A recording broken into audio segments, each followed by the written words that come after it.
Hello.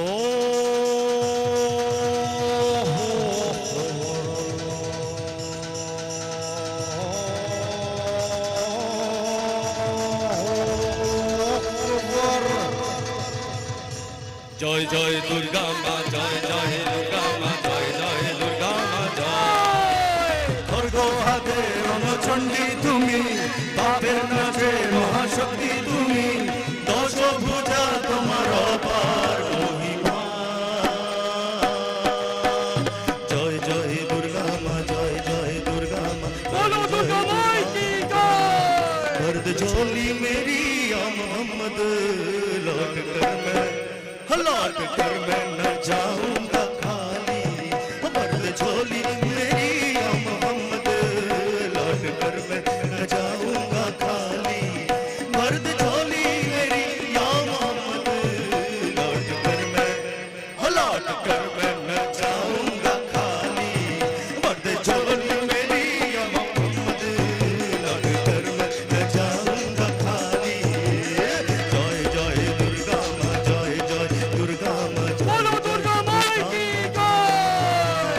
जय जय दुर्गा माँ, जय जय दुर्गा माँ, बोलो दुर्गा माई की जय। আরে আমির, আরে ওমর, আরে কতদিন পর তোর সাথে আমার দেখা রে। আরে দেখা তো হবে। এই মিলন মেলার মাঠ, এই মিলন মেলার মাঠ আমাদের প্রতি বছর কি সুন্দর একসাথে মিলিয়ে দেয় বল। এই যে মহামিলনের মেলা রে। আরে ঠিক বলেছিস অমর, এই আমাদের সম্প্রীতির মেলা। এই আমার পশ্চিম বাংলা গো, পশ্চিম বাংলা। এখানে শারদীয়ার আনন্দে ঈদের খুশি, এখানে কাবলিয়ানা রহমত কার কোলে মিনি হয়ে আমার সোনার বাংলা দোলে গো দোলে। হুঁশিয়ার, আমি মিস্টার চৌকিদার, সারা বাংলার কেয়ারটেকার। কিন্তু তোমরা কারা গো? ও বুঝতে পেরেছি, এই জীবনপুর গায়ের ভাসান আর মহরমের মিলন মেলায় ঘুরতে এসেছে বুঝি। আমি অমর। আর এই মিলন মেলার মাঠ আমাদের মায়ের সময়। সে তো বুঝলাম, কিন্তু সেই মায়ের মুখে না একদম হাসি নেই। আচ্ছা কি করে থাকবে বলো তো? যে দেশে জীবনের বোঝাচ্ছে বাচ্চার স্কুলের ব্যাগটা বেশি ভারী, সে দেশের মায়েরা ভালো থাকতে পারে না গো, ভালো থাকতে পারে না। সে তো বুঝলাম, কিন্তু আপনি আসলে সেটাই তো খুঁজে বেড়াই পথের প্রান্তরে। দিনরাত ভাবি এই আমার মধ্যে লুকিয়ে থাকা এই আমিটা আসলে কে। মানে মাঝে মাঝে কি মনে হয় জানো, আমি জানো দৈন্যদশ একটা ভাঙাচোরা জীবন গাড়ি গো, জীবন গাড়ি। কি বলছেন? ঝড় আসছে, ভয়ঙ্কর ঝড়। দুরন্ত ঘূর্ণিবাগে ছুটে আসছে বিচ্ছিন্নতাবাদের টাইফুন, সাম্প্রদায়িকতা সাইক্লোন, সন্ত্রাসবাদের সুনামি। তাই তো তোমাদের একতা, সংহতি, সম্প্রীতি সবকিছু ভেঙে চুরমার হয়ে যাবে গো, চুরমার। কি বললেন? কেন বলবো না? পৃথিবীতে মানুষ একমাত্র প্রাণী যে গাছ কেটে কাগজ তৈরি করে, আবার সেই কাগজের উপর লেখে গাছ লাগাও, প্রাণ বাঁচাও। এই কথাগুলো তোমরা লিখে রাখো বুঝলে। শাসকের রং বদলায়, কিন্তু হিংসার রং কখনো বদলায় না। তবে আধার পেরিয়ে না সে আসছে গো, আসছে। হ্যাঁ আমি কান পাতলে শুনতে পাই তার পদধ্বনি, চোখ মেলে দেখি তার আগুন রাঙা রূপ। সেই ফাগুনের নবীন আনন্দে ঝোড়ো হওয়ার সাথে পুরো দরজাটাকে না একদিন না একদিন ঠিক মেলাবে। হুঁশিয়ার, জাগো তোমরা, আমি মিস্টার চৌকিদার, সারা বাংলার কেয়ারটেকার, সারা বাংলার কেয়ারটেকার, সারা বাংলার কেয়ারটেকার। আশ্চর্য মানুষ, শুধু তাই নয়, ওনার কথার মধ্যে একটা অশনি সংকেত লুকিয়ে রয়েছে। কিন্তু সেই আশঙ্কাটাকে মিথ্যে করে দেওয়ার দায়িত্ব যে আমাদের নিতে হবে অমর। আরে আমরা পারবো, কারণ এটা পশ্চিম বাংলা। এখানে মহেশ নিয়ে বাঁচে গফু, এখানে দেবীর বোধনে সুর বাজায় বিসমিল্লাহ। একটি আকাশ আলোয় ভরা, হাত রাখছি হাতে, আজান এবং শঙ্খধ্বনি বাজুক না একসাথে। মুসলমানদের ঘৃণা করতে রাম শেখায়নি, হিন্দুদের ঘৃণা করতে কোরআন বলেনি। হাত কাপড়ে কোনো ধর্ম হয় না, যেখানে মনুষ্যত্ব বেঁচে আছে সেখানে ধর্মের কথা চলে না। কেউ ভাবে হিন্দুরা বিপদে আছে, কেউ বলে মুসলমান বিপদে আছে। ধর্মের চশমাটা খুলে দেখুন, আমার ভারতবর্ষ বিপদে আছে, আমার ভারতবর্ষ বিপদে আছে, আমার ভারতবর্ষ বিপদে আছে।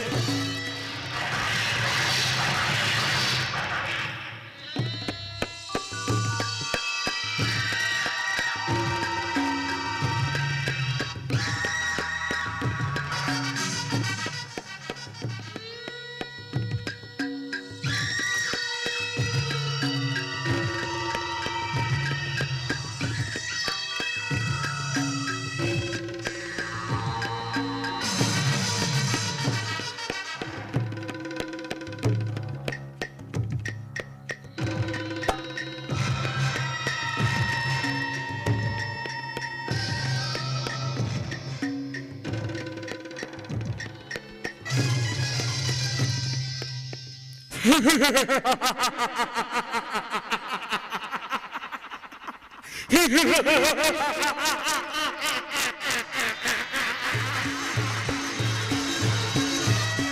বৃষ্টির মধ্যে হতভাগে যে কোথায় আছে, কি করছে কে জানে। ইচিং মিচিং জানতে আর কারো বাকি নেই গো কল্যাণীদি, জানতে আর কারো বাকি নেই।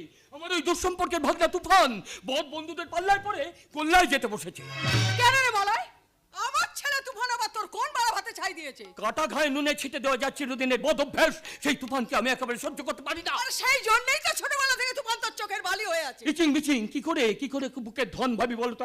বড় হওয়ার পর থেকে সব সময় আমার বিরুদ্ধে। পক্ষে বিপক্ষের প্রশ্ন নয় বলাই, তুই তোর কথার কাজ দিয়ে আমার তুফানকে কাছে টানতে পারিসনি। কি করে কাছে টানবো বলতে পারো? তুফানের বিরোধিতার জন্যই আমার জমি দালালির কাজে একের পর এক ক্ষতি হয়ে চলেছে। সেই হিসেব তুমি রেখেছো? জীবনটা হিসেবের অঙ্ক নয় বাবা। জীবনের অঙ্কটা আমি তোর কাছ থেকে শিখবো না রে প্রিয়া। এই জীবনপুর গায়ে ভাগের লালসাকে সবার মনে ছড়িয়ে দিয়েছে ওই তুফান। কি বললি বলাই? আমি নই দিদি, একদিন সবাই বলবে বিবেক বুদ্ধি তুফানের হটকারিতার জন্য ওই মিলন মেলার মাঠে আমাদের প্রস্তাবিত কারখানা আজও গড়ে উঠলো না। ভুল তথ্য দিও না বাবা। আমাদের ওই তুফানটা মিলন মেলা মাঠে একটা হাসপাতাল গড়ে তোলার পরিকল্পনা নিয়েছে, যাতে গায়ের গরিব মানুষজন বিনা চিকিৎসায় মারা না যায়। অসম্ভব। ওই মিলন মেলার জমিতে আমরা কারখানা বানাবোই। তোরা কি গায়ে জোরে বারংবার জমি দখল করবি? কেন করবো না দিদি, কেন করবো না? এই গায়ে কারখানা হলে ঘরে ঘরে চাকরি মিলবে, এই গায়ে চেহারাটাই বদলে যাবে। আর তাতে যদি কেউ বাধা দিতে আসে তাহলে কি করবে তোমরা? সেটা তুই তখনই দেখতে পাবি প্রিয়। তুই শুধু তুফানকে জানিয়ে দিস এই জীবনপুর গায়ে জমির ব্যাপারে এইসব সাধারণ মানুষদের খেপিয়ে তুললে আমরা কিন্তু মুখে কুলু পেটে বসে থাকবো না। কি করবে? এই জীবনপুর গায়ে রক্ত গঙ্গা বইয়ে দেব।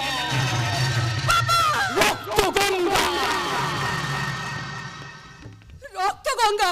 প্রিয়া, এইসব জমির বিবাদে যদি আমার তুফানের কোনো ক্ষতি হয়ে যায়। বাবার কথা ধরো না তো পিসি, শুধু এইটুকু মনে রেখে দিও, এই জীবনপুর গাঁয়ের যে গরিবের ভগবান, সেই মানুষের আশীর্বাদ যে তার মাথায় আছে। কিন্তু রাত হচ্ছে, দুর্যোগ বাড়ছে, আর কি আমার কথাই বাড়ির কথা একটু মনে পড়ে না?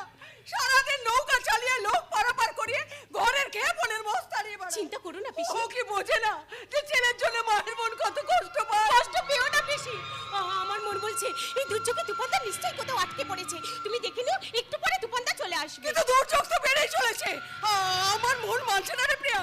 ইচ্ছে করছে এই জোরে জোরে জিজ্ঞাসা করে বলি, এই যে শুনছেন আপনারা, আমার তুফানকে দেখেছেন? আমার তুফানকে,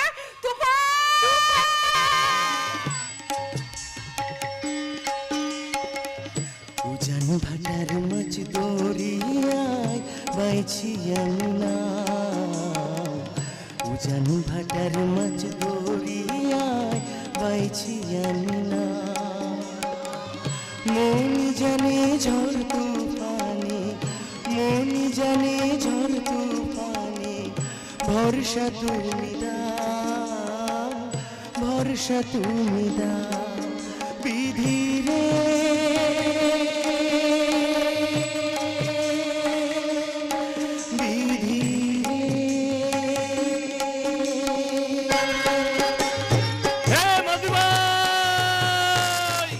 নৌকা ঘাটে ভেড়া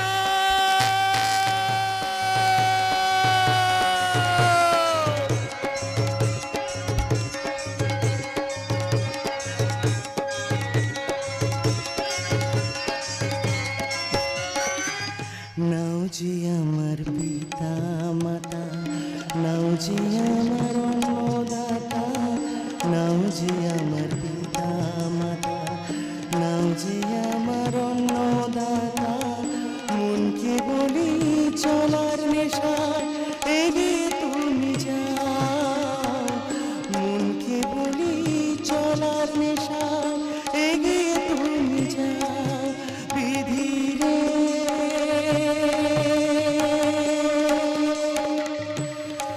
বিধি রে।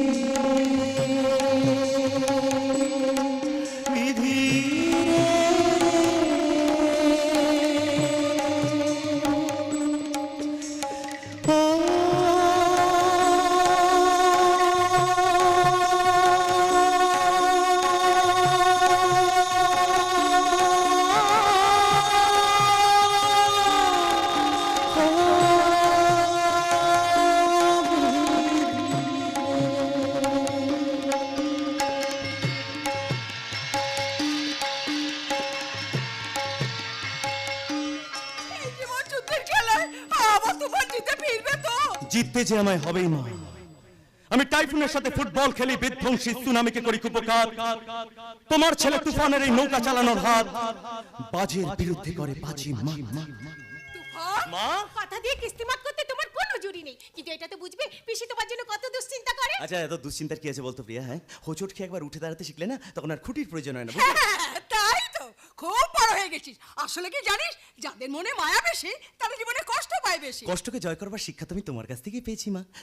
তাই তো হাজার বাধার মাঝে আমি বুঝেছি জীবনে আমি সেই দিন সুখী হব যেদিন দুঃখ আমার বন্ধু হবে। হ্যাঁ, তুমি তো সবার বন্ধু হয়ে বসে আছো, একবারও নিজের কথা ভেবে দেখেছো? এত বুদ্ধি থাকা সত্ত্বেও দম করে পড়াশোনা পাঠটাই চুকিয়ে দিলে। পড়াশোনা ওসব পুঁথিগত বিদ্যায় কি হবে রে প্রিয়া?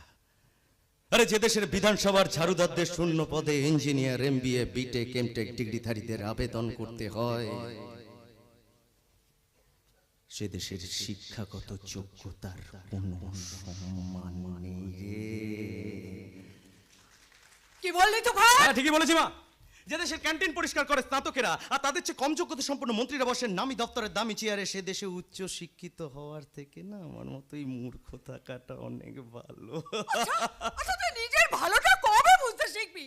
এই যে এত দুর্যোগের মধ্যে তুই বাইরে ছিলি, সেসব নিয়ে কি তোর কোনো মাথা ব্যথা নেই? ওসব নিয়ে আমি ভাবি না মা। মা মা মা মা যার মাথায় রয়েছে তোমার আশীর্বাদের হাত, কোনো দুর্যোগ তার কিচ্ছু করতে পারবে না। ওই, মনে রাখিস, মায়ের অবাধ্য হয়ে কোনো সন্তান কিন্তু সুখী হতে পারে না। মা, লাগছে। তাই আমি তোকে শেষবারের মতো সাবধান করছি, আমার কথা না শুনে তুই যদি বারবুকো হোস, তাহলে আর আমি এই ঘরে থাকবো না। মা। যেদিকে দুর্যোগ যায় আমি চলে যাবো। মা শোনো না, তোমার কাজ কারবার, পিসিকে কষ্ট দিয়ে কাঁদিয়ে কি সুখ পাও বলতে পারো তুমি? সুখ? আরে সুখ নামের জিনিসটা না আমার কপালে খুব একটা সাপোর্ট করে না রে।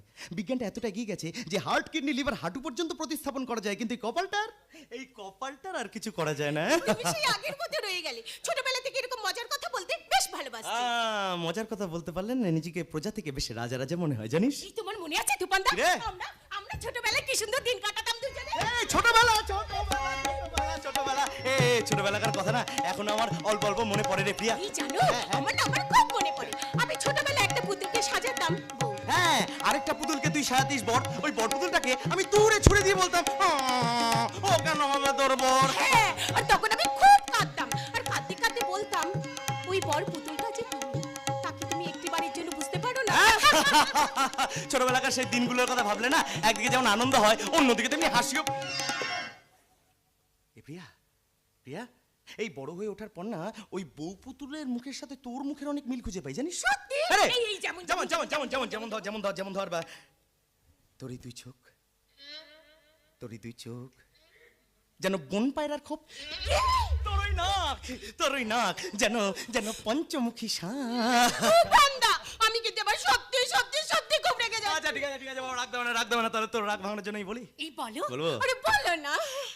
এ প্রিয়া, তোর এই দুই ঠোঁট যেন ছেঁড়া 5 টাকার নোট। কি?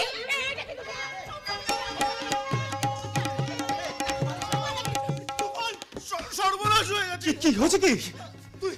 তুই যখন অসুস্থ উসমান চাচাকে নিয়ে শহরে হাসপাতালে ভর্তির জন্য ব্যস্ত ছিলিস, হ্যাঁ ঠিক সেই সময় একদল দুষ্কৃতী এসে আমাদের মিলন মেলে বোমা বিস্ফোরণ ঘটিয়েছে। কি বলছিস কি তুই? এসব তুই কি বলছিস? আমি তুই ঠিক আছিস তো? আমার মতো আরো অনেকে আহত হয়েছে, বহু মানুষের প্রাণও গেছে। একটা জমিকে কেন্দ্র করে নিরীহ মানুষদের উপর এমন নৃশংস আক্রমণ আমি কিছুতেই মেনে নিতে পারছি না। সবাই বলছে এক ছদ্মবেশী জোকার নাকি পুরো ব্যাপারটার মূল কাণ্ডারি, সেই সব কিছু করেছে। যেদিন ওই নাটের গুরুকে আমি হাতে নাতে ধরতে পারবো না, সেদিন ওর মুখোশটানে খুলে দিয়ে ওকে আমি জেলের ঘানি টানি ছাড়বো খানে। ওসব ছাড় তুফান, এই ঝামেলা নিজেকে একদম জড়াবি না। এসব তুমি কি বলছো মা? অন্যায় অত্যাচার থেকে আমি তার কোনো প্রতিবাদ করবো না। কিন্তু প্রতিবাদ করতে গেলে যে তুমি গুন্ডা সমাজ বিরোধীদের পক্ষে শত্রু হয়ে উঠবে। শত্রুর ভয় সন্ত্রাসের পায়ের তলায় আমি আমার উঁচু মাথাটাকে কিছুতেই নিচু হতে দেবো না। যতক্ষণ দেহে আছে প্রাণ, আমি আমার শেষ রক্তবিন্দু দিয়ে লড়াই করে যাবো।